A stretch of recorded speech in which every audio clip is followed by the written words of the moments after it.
Welcome to Power for Living, a broadcast brought to you by the Orchard Knob Missionary Baptist Church, located at 1734 East 3rd Street in the city of Chattanooga, Tennessee. Opens doors that I cannot see. Jesus will. Jesus will.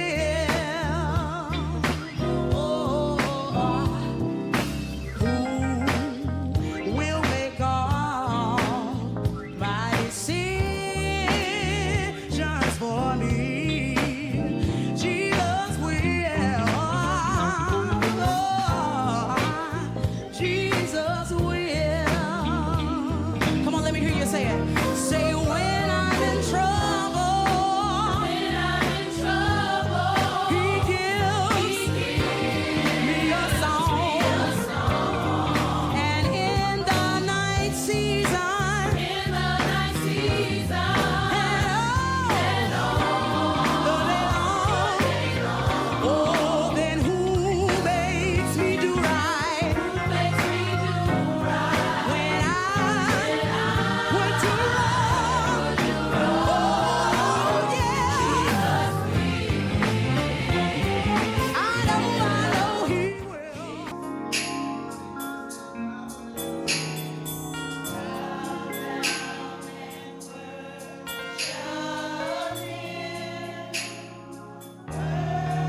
I've been through the fire,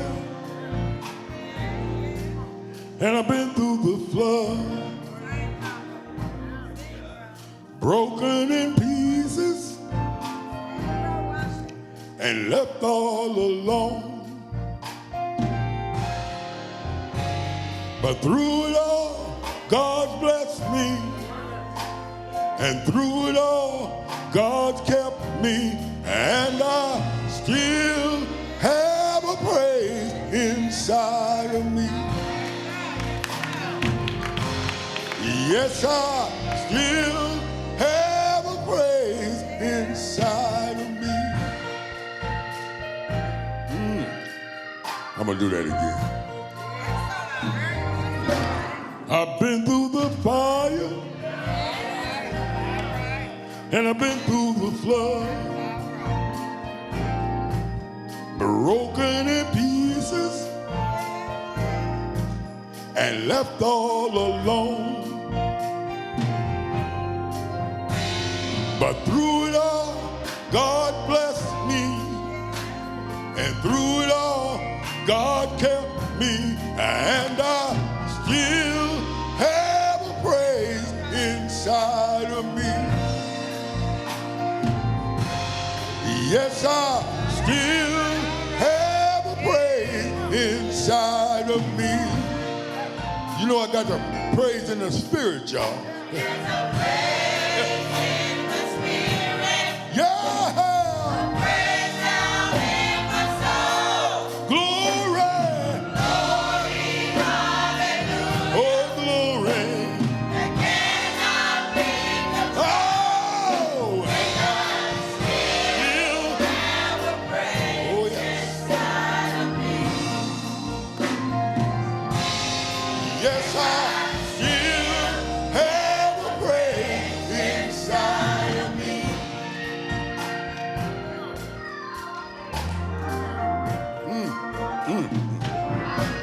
Although I've been wounded and I've been scarred, I never gave up, no, no. I trusted in God. But through it all, God kept me. Yes, through it all, God kept me, and I still have a praise inside of me. Yes, I still have a praise inside of me. And we're going to give it to the praise of the Spirit Church. There's a praise in my spirit. Spirit. A praise down in my soul. Oh, glory. Glory, hallelujah. Oh, glory. There cannot be control. And I still have a praise inside of me. Yes, I still have a praise inside of me.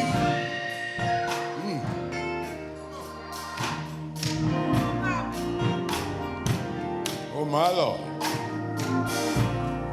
Church, if you love him, if you love him like I do, sing with me on this one. Come on. Hallelujah. Hallelujah. The greatest praise we can give him. My Lord, my Lord. Hallelujah. Hallelujah. Got us up this morning, sitting in pews. Oh, say glory. Hallelujah. Hallelujah. Hallelujah. Hallelujah. Hallelujah. Hallelujah. Hallelujah. Hallelujah. Hallelujah. Lord, I love you. Lord, I love you. Lord, I love you. Lord, I love you. Lord, I love you. Lord, I love you. Lord, I love you. Lord, I love you. Lord, I thank you for your mercy. Lord, I thank you for your grace.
Yes, I still have a praise inside of me.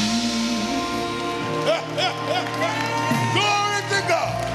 Oh, bless his name today. Real in our lives. Glory. Woo.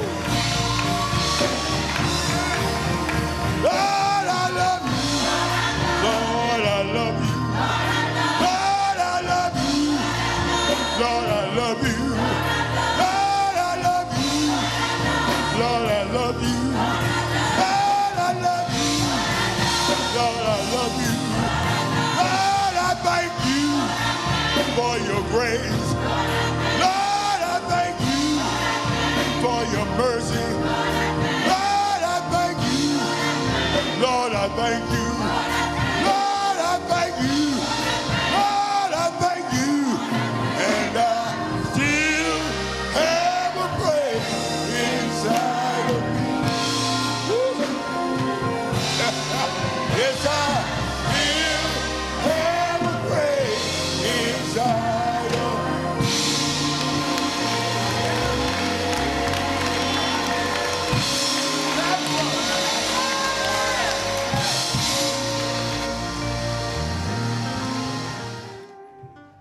So much that we have to thank God for.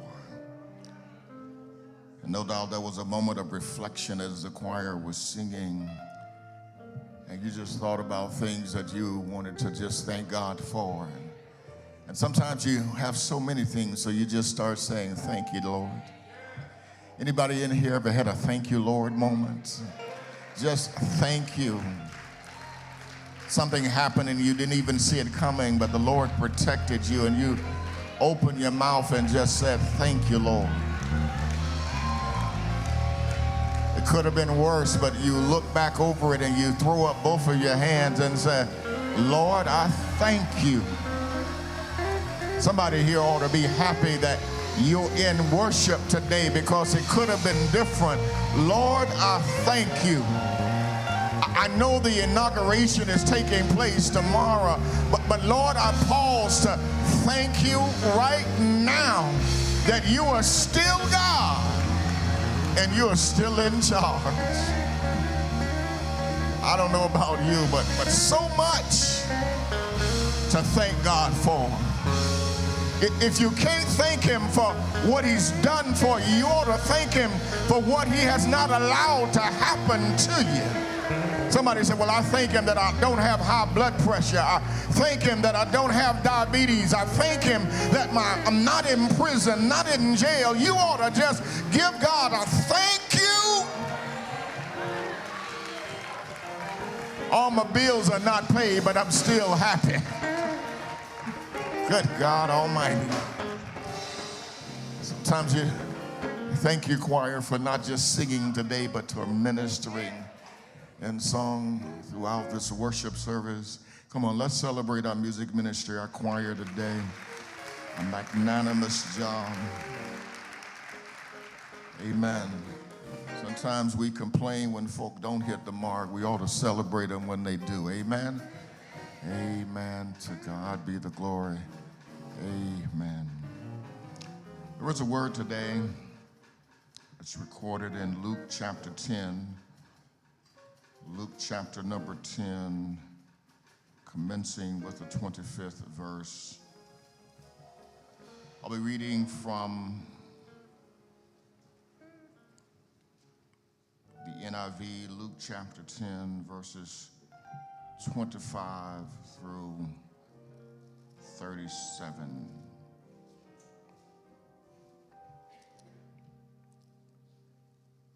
On one occasion, an expert of the law stood up to test Jesus.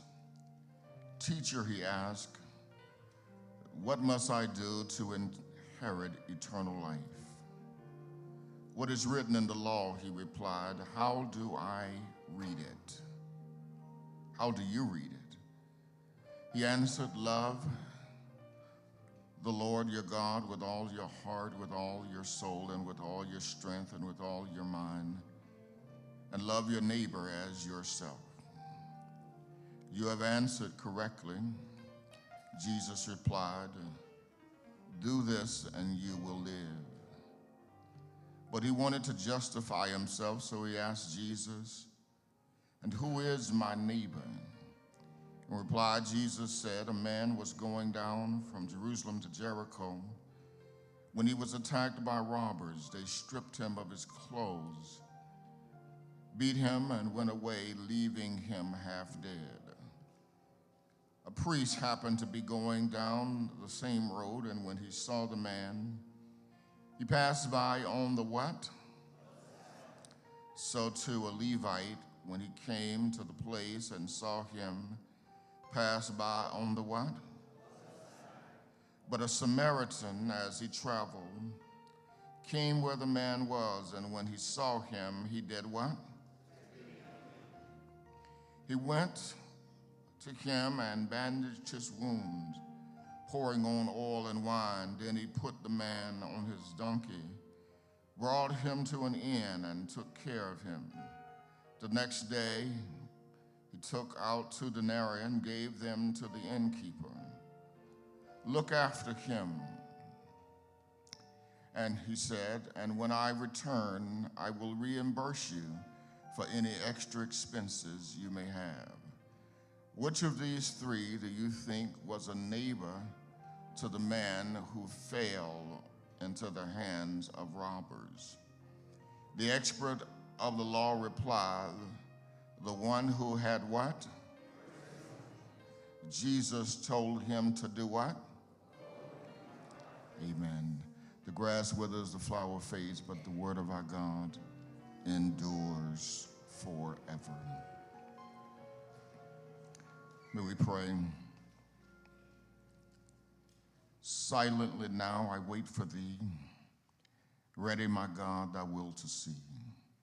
Open my eyes, illumine me, Spirit divine. As in time past I have studied, but I need your strength. I am prepared, but I'm relying on your power. I'm indeed willing, but only you can make me able. So open my ears that I may hear your voice, my mouth that the clearest articulation of your truth will be shared. May we be sensitive to what the Spirit says to the church in this hour. All of you and not of me. Have thine own way. Have thine own way. In Jesus' name, amen. From this pericope, I want to share today a title, tag this text with a tag, Loving My Neighbor. Loving my neighbor. One day, a young, zealous religious leader, no doubt a graduate of the theology school in Jerusalem, walks up to Jesus and asks him what he thought was a profound question. The question was, "Master, what must I do to inherit eternal life?" The young leader, although a great question, is not genuine in his questioning. He is only attempting to put Jesus to a test. He is only probing to try to expose what he sees as suspected inadequacy. You have to remember that he is recently, no doubt, a seminary graduate, graduated at the head of his class, magna cum laude. He feels like he's got something that he can share. So he sees this as an opportunity, as a young theologian with a promising future, to try to trap Jesus, whom he had an issue with. He asked, "What must I do to inherit eternal life?" It is a question that certainly merits an answer, and Jesus will certainly provide an answer. The young ruler, believing that salvation in his own mind, even though he had gone to seminary, he believed that salvation was achieved through adherence of a set of rules, of do's and don'ts. He believed that he could inherit eternal life, that he could achieve eternal life if his do's outweighed his don'ts. Some people today still believe that they can live good enough to inherit eternal life. However, Jesus helps him to see otherwise. Jesus instructs him that the plan of salvation, the plan for eternal life, was indeed explained in the law that he was reading, but the young man had no understanding of what he was reading. The law that he had been studying and knew very well, the young ruler immediately, trying to show his seminary training, begins to quote what is called the Shema. Deuteronomy 6:5, he quickly says, Jesus, I want you to call to reference as my statement. Deuteronomy 6:5 says, love the Lord your God with all your heart, with all your soul, with all your strength. And then he combined it with Leviticus 19:18, love your neighbor as yourself. Jesus assures the young leader that, man, you have answered correctly. You've got your scriptures down. You know the law. He said, however, the problem is I want to give you some clarification. Young ruler says, well, I need you to clarify something for me because we started out with eternal life, but since you raised this passage, I want to know who is my neighbor. He's at a point where he wants to know who is his neighbor. And I believe the only reason he's asking who is my neighbor is because he didn't want to love the wrong person. He wanted to be clear because he didn't have not a lot of love. So he wanted to be careful not to love somebody who he was not supposed to love. And so this opens the door for Jesus to share the story of a parable of what is commonly called the parable of the Good Samaritan. You know the Good Samaritan story. We've heard it all of our lives. I pray that we have a new profound affinity for it after we leave here today. There are numerous states, probably more than half of the states in the United States have now what is called a Good Samaritan law. That is, if you try to help somebody to the best of your ability and something goes wrong, there can be no lawsuit brought against you. You know the Good Samaritan. In most chocolate cities across America, there is a hospital somewhere called the Good Samaritan Hospital. I was born in the Good Samaritan Hospital in Selma, Alabama. That's the same hospital that you remember on Bloody Sunday when people were marching across the Edmund Pettus Bridge and they were met by a sea of blue men with billy clubs in their hand, and they were run over by horses and tear gas, and they were ran back across the bridge, and many of them ended up in this hospital by the name of Good Samaritan. And on that day, they were treated there. But here in the text, Jesus talks about this Samaritan. And Samaritan in our culture is one that offers compassion or mercy. Perhaps a substantial risk is being engaged upon when you do this, but yet you do it not for your own safety, but for the safety of others. And Jesus was simply saying that many people will never be a good Samaritan because they fear getting involved in good trouble. So here it is, this young leader wants to know, who is my neighbor?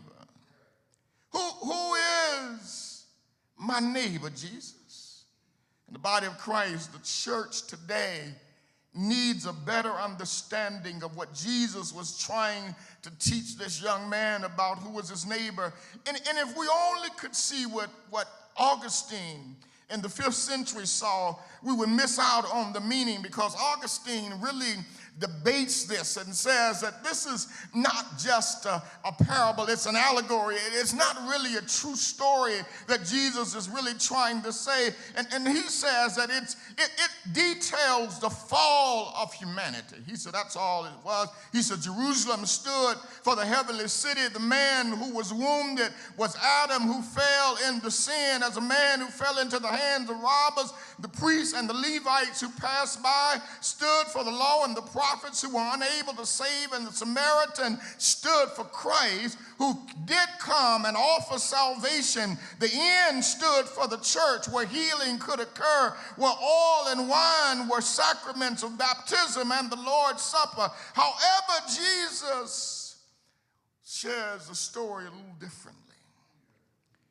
It's not just an allegory about fallen humanity, but it's a true story about loving my neighbor. He shares a story. He says there was a man who went down the Jericho road. He travels from Jerusalem to Jericho. 17-mile journey, crooked road. A road where robbers would often hang out and take advantage of people as they traveled this road. It was a dark road. It was a curvy road. It was a road that was favored by the band of robbers. It was called the Bloody Way. Thieves would hide and wait for their victims to pass. It is interesting that the man appears to be walking alone, because if you remember, this was against the cultural barriers and boundaries. You were to never travel the road alone. You were to walk in groups. The men walked with men, the women walked with women, the children walked together. No one traveled alone, but this man decided to walk alone. It is interesting to note that everyone in Jerusalem and everyone in Jericho knew about the Bloody Way. They knew about how difficult this road was, but it's interesting, my brothers and sisters, very interesting to the day that we live in. They knew about the problem, but no one was addressing the problem. They knew that it posed a danger to the people who traveled. They knew about food insecurity. They knew that people depended on social assistance in order to make it. They knew that they needed certain funding. They knew that some folk needed a hand up and not a hand out, but they could see the problem, but they were not addressing the problem. They could see the problem as clear as day. They knew that the road was a problem, but they never addressed the road. It's interesting. This is why you got to be careful reading the story of the Good Samaritan, because I often challenge a lot of things about this story in my theological imagination, because what's really tricky here is that we love talking about the end of the story, about what the Samaritan does at the end of the story, and it's worthy of being talked about. How he bandages the man up, how he takes care of him, how he makes sure that his hospital bill is paid. But can I suggest to you and I that somewhere along the line, we ought to be the Good Samaritan that starts in Jerusalem and deals with the problem, not always taking care of people after they've received the impact of the problem. Somebody has to start in Jerusalem and not wait until the person gets to Jericho. The church has a bad habit of waiting till folk get down before we give them a hand up. We ought to not only teach our children to fish, but we have to teach them how to own the pond that they fish in. Grandmama said, teach them how to fish and they'll fish for life. But if they don't own a fishing pond or a lake, they'll never have a place in which to practice their craft. So it sounds good. But everything that sounds good is not good for you. You remember sticks and stones may break my bones, But words will never hurt me. I wish somebody would have corrected that a whole lot earlier and I wouldn't have had to deal with a whole lot of painful things. Somebody in here right now, you know that's a lie because you're still dealing with some words that were spoken over your life that still has you in a level of trauma that you didn't anticipate. But you ought to thanks be to God that he's able to take that trauma and use it for your glory. Somebody here today, you were told that you would never succeed. You'd never make it. You'd never be where you are. But thanks be to God that you let it win in one ear and out the other. And today you are here living the good life because you heard somebody say that you are fearfully and wonderfully made. I've anointed you and no weapon formed against you shall prosper. Here it is. The victim of this road and the victimizers. It was ground zero. So the man is left, he's beaten, he's bloody, he's robbed, he's brutalized, he's naked, and he's dying. And when we examine the story closely, we're reminded that it's not just in the Bible that we see this. We see this same portrait in our world every day. People in need of mercy. Physically, they're broke.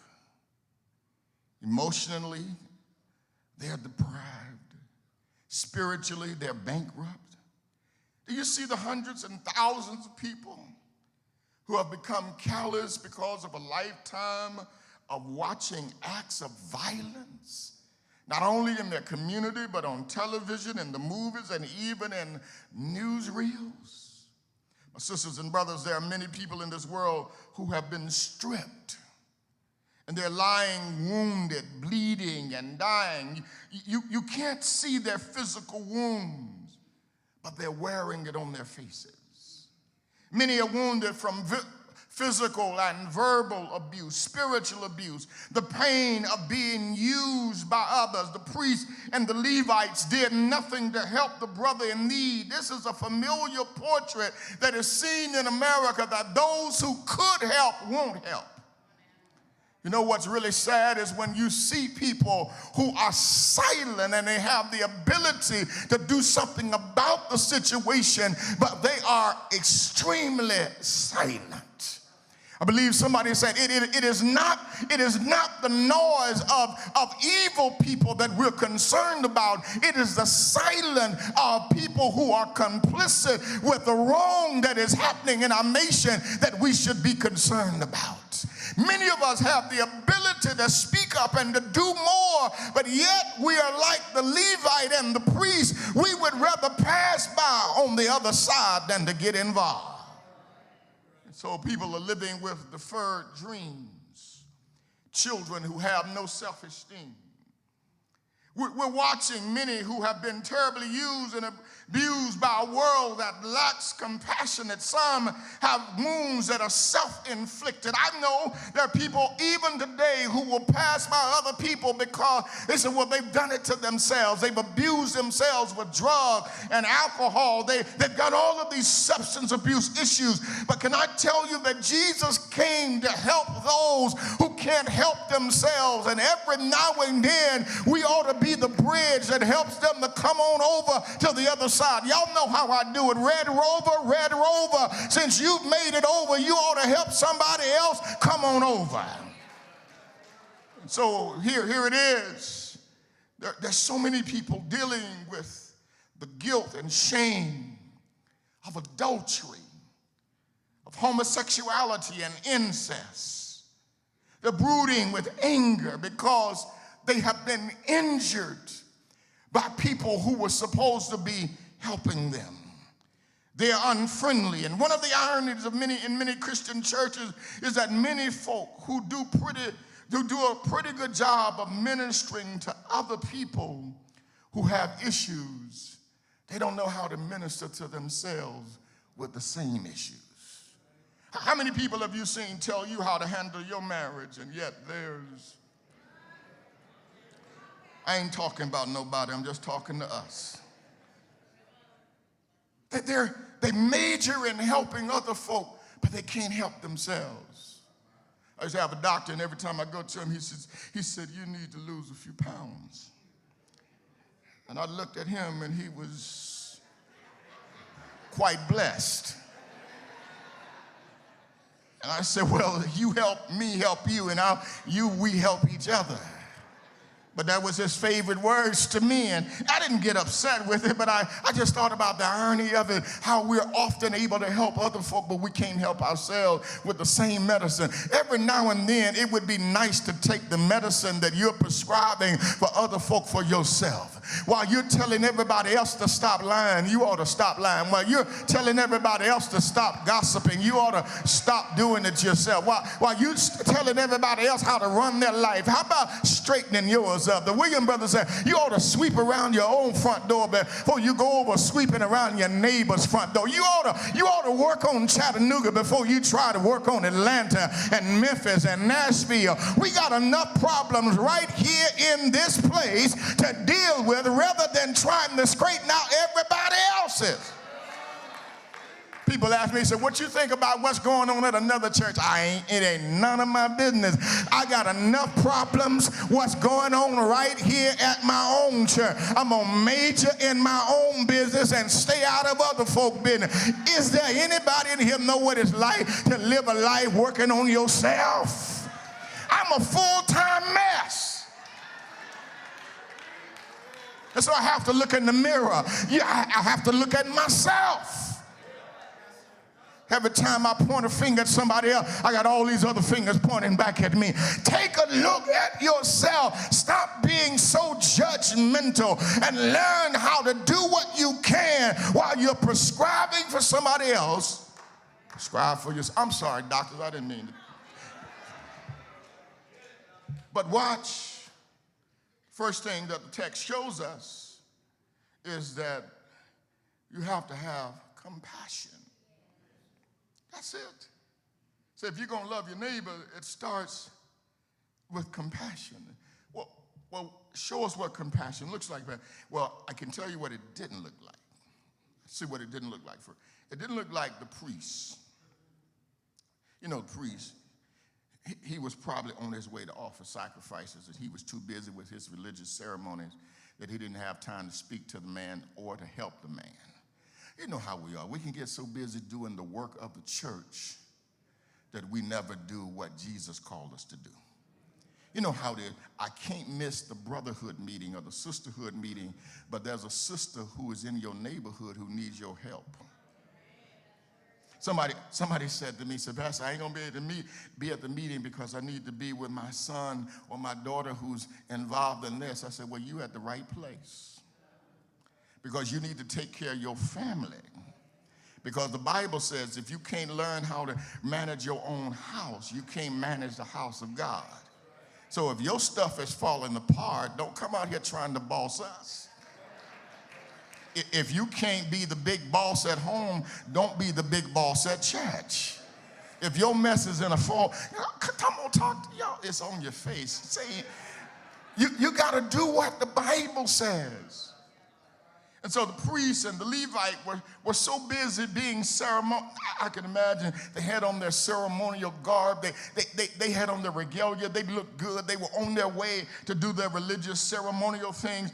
And can you imagine they passed by on the other side? And it is not the Samaritan. He looks at the man. He sees the man. It is not his nationality that sets him apart, but his compassion. And see, some people are looking at folks and say, well, they're the wrong color. They come from the wrong community. They're born on the wrong side of the track. I've seen folks on all sides of the track who know how to love folk. And that's what really matters, because somebody walking around with a "What Would Jesus Do" bracelet on, and you speak to them and they don't speak to you every now and then. I love the moment I say, you got it. Jesus would speak. That's what he would do. He would be kind. He would be compassionate. Do you want me to help you with some more? That's what Jesus would do. There's no sense in wearing a cross and a "What Would Jesus Do" bracelet if you're not going to do what Jesus is doing.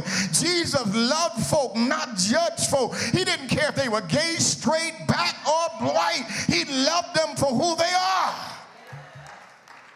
And the Bible says this man took pity on him. America is busy weeping over the death of dogs and birds and animals while we pass by homeless folks on street corners, while we see our children dying in the streets. There seems to be little weeping and compassion for the homeless, little weeping and compassion for the uneducated, the illiterate, the hungry, the naked, and the destitute in our communities. The Samaritan had compassion on his neighbor. Not only did he have compassion on his neighbor, but he had something else. He had the courage to act, to respond, to do something. He places the man on his own donkey, put him in his own boat. He leads the animal down the hot, dusty road to an inn. Took courage to do that.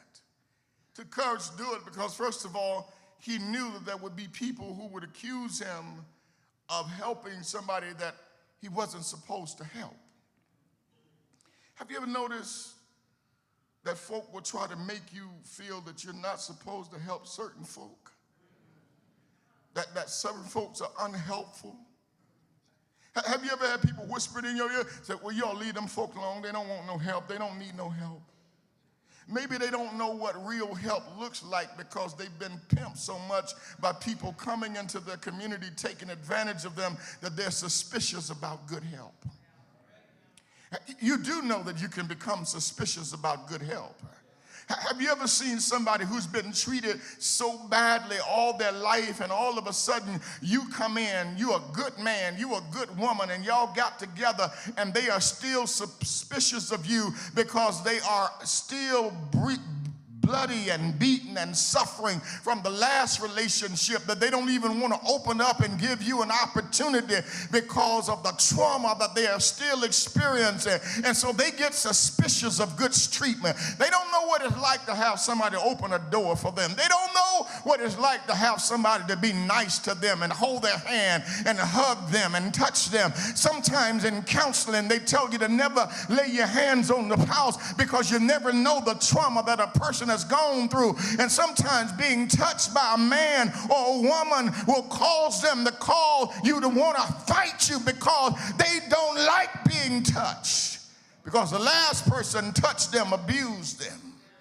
And you got to know that every now and then, sometimes in the church, everybody walks up and want to hug folk. You got to every now and then, they ain't being funny. Sometimes folk, the last person hugged them took advantage of them. The last person that was nice to them took advantage of them. So you got to walk with them and be patient with them until they get to a point where they're vulnerable enough to share their own experiences. And you've got to be a caretaker of the secrets that people share with you, and not put their business in a prayer circle as a way of telling their business.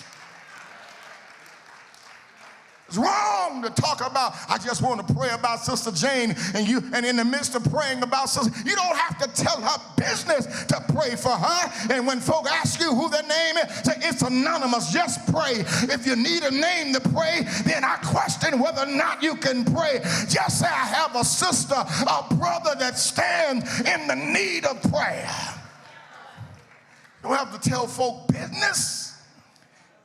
They didn't tell you, folks said, well, I'd like to know what it is to pray about. The devil is a lie. What I'm going to give you here is you just pray. Pray that the Lord heals. But what area do you need healing in? I need him in all areas. Just pray. At that point, I recognize that you ain't going to pray anyway. So I just go find me somebody else that knows how to call on the name of the Lord. Can I tell you a secret? If you promise not to tell anybody, don't text them, don't email them. But some folk, you just don't want laying hands on you because you don't know where their hands have been. You don't know who they're connected to. And you don't want the transferring of spirits that's not of God. That's why the Bible said, try the spirit by the spirit to know which spirit is of God. Every now and then I'm almost about to open my mouth and the Lord said, be quiet. You in the wrong company. They look like Christians, act like Christians, pop and hop like Christians, but you need to keep your mouth shut right here and let the Lord work it out. That's why he said, be swift to hear, slow to speak. You need to know when to just say, You just say, I'm not now. Just moan it out. And say, I'm speaking in tongues on this one. This Samaritan had the courage to act. He was not like the Levite and the priest who was too busy to get involved and didn't want to be misunderstood. Maybe the priest and the Levite had been gone from home a long time and they were too busy. Maybe their family had told them they needed to get home for dinner and they didn't have time. They didn't want to interrupt plans. Maybe they probably said like we usually do, there's somebody else more qualified to do this than me. I'll leave this for the next person. And if it had been me, I would have probably said, I'm a priest, a prophet, and preacher. I'm not a paramedic. You need a paramedic here, not a preacher. And the problems that we face are often embarrassing and difficult, and they're dangerous. But how many of you know we need courage to positively do something about it? Not only did they have courage and compassion, last thing and I'm done. To love your neighbors requires commitment. You know, this Samaritan knew the beef between the Samaritan and the Jews. But he takes a total stranger, a man of another race, another religion, a man who was broke, who was penniless, who couldn't pay him back even if he tried. And yet he has compassion on him. What does compassion look like? He assumed the responsibility of taking care of a person who couldn't take care of himself. That's what this weekend is about when we celebrate Dr. Martin Luther King Jr. He was a voice for those who didn't have a voice until they got a voice. He rallied folks who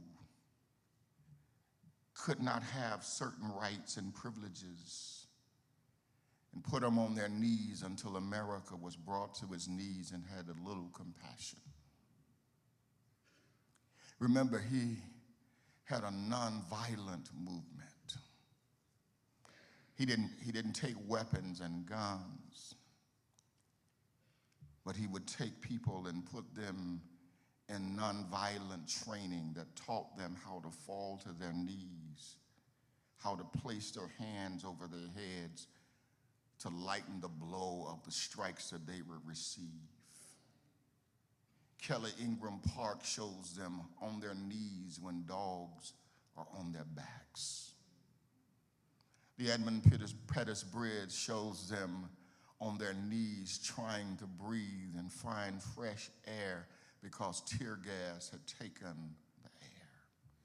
And dogs that were vicious and fire hoses and billy clubs and horses that were stampeding human bodies. But yet they went back to the place that gave them hope, and that was a Brown Chapel church where they could pray.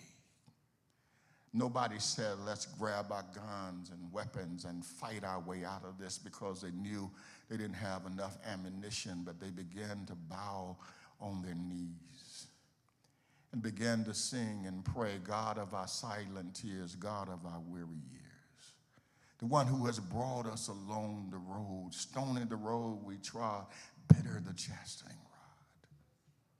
They began to look up and to see hope yet unborn, because they believe that we can have compassion one for another. They believed in the right for dignity, and this is what this text teaches us, that no man should we be looking down on, in the words of Dr. King, unless it is to pick up our neighbor. That's what we do. And our neighbor may be a different color than we be. Our neighbor may be from a different side of the tracks. Our neighbor may have a different sexual orientation than we do, but none of us are no better than the rest of us. That's why it behooves all of us not to talk about none of us. Because we're all in need of that compassionate Savior who can step in as that Samaritan and answer the question, who is my neighbor? Jesus looks at this man. He said, love the Lord thy God with all the heart, mind, and soul. And then he begins to say, love thy neighbor as thyself. He's stressing this. And then Jesus gets to the end of the parable and says, who is your neighbor? The young scholarly fellow who was trying to trap Jesus didn't have but one answer. He said, my neighbor is the one that showed compassion. My neighbor was the one who looked beyond what this person had done or what they were unable to do and did it for themselves. Can you imagine? He picked the man up, bandaged him up. Doesn't that sound like what Jesus did for us? That's what it sounded like. You remember the old nursery rhyme. You've heard it if you've been in church a while. They said Humpty Dumpty had a great fall. All the king horses and all the king couldn't put Humpty back together again. And then came Jesus, and he picked up Humpty Dumpty, put all the pieces back together again. Jack and Jill went up the hills. Jack fell down, broke his crown. Jill came tumbling down behind. But guess who picked up the crown and put it back together again? Jesus was able to do it. You remember, can I go to biblical ground? I heard Reverend Washington talking about earlier in his prayer and during his time here, standing behind his pulpit. He says, hey, there is a potter who's able to take the clay that's been broken and marred into pieces, and he's able to put the clay back together again. I close today with the fact that we serve a compassionate God who can look beyond all of our faults and see that we're in need of compassion. Can I tell you, no legislative branch of government, no executive branch can bring us out of the mess that we're in. It's going to take people bowing on their knees, talking to a God who loves us, who can have compassion on us and lift us up to where we belong. That's where we put our interest. That's where we invest. Why don't we invest more in prayer and watch God not only change laws but change hearts? Because you can change laws and never change hearts and still have some low-down folk in the office, but thanks be to God that God is a heart changer. The old saints would say, not only will he change your heart, he'll regulate your mind. He'll give you joy in the morning. He'll give you peace in the storm. He'll stand and speak to the storms of 2025 and say, peace, be still. He understands. He'll seek your divine presence. His presence makes the difference. I'm done. But here it is. The Samaritan has a paid bill. It's all paid up. Nobody could lay nothing to his charge. And he tells the innkeeper, say, hey, if he's any more trouble, if it costs any more than what I paid, I'll be back. And when I come back, I'll settle it. He said, I'll reimburse you for the trouble you went through. I want to leave you with this. If you think you don't want to get involved and you're too scared, let me encourage you.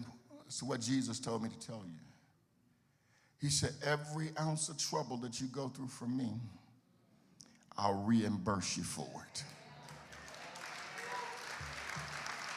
Thank you for tuning in to today's broadcast of Power for Living. Please join us each Wednesday for the teaching of God's Word at 6:30 p.m. and each Sunday morning at 9:30 a.m. Eastern Standard Time for our worship service. For more information about our church and other activities, You may call our church office at 423-629-6115 or log on to our website at www.orchardknob.org.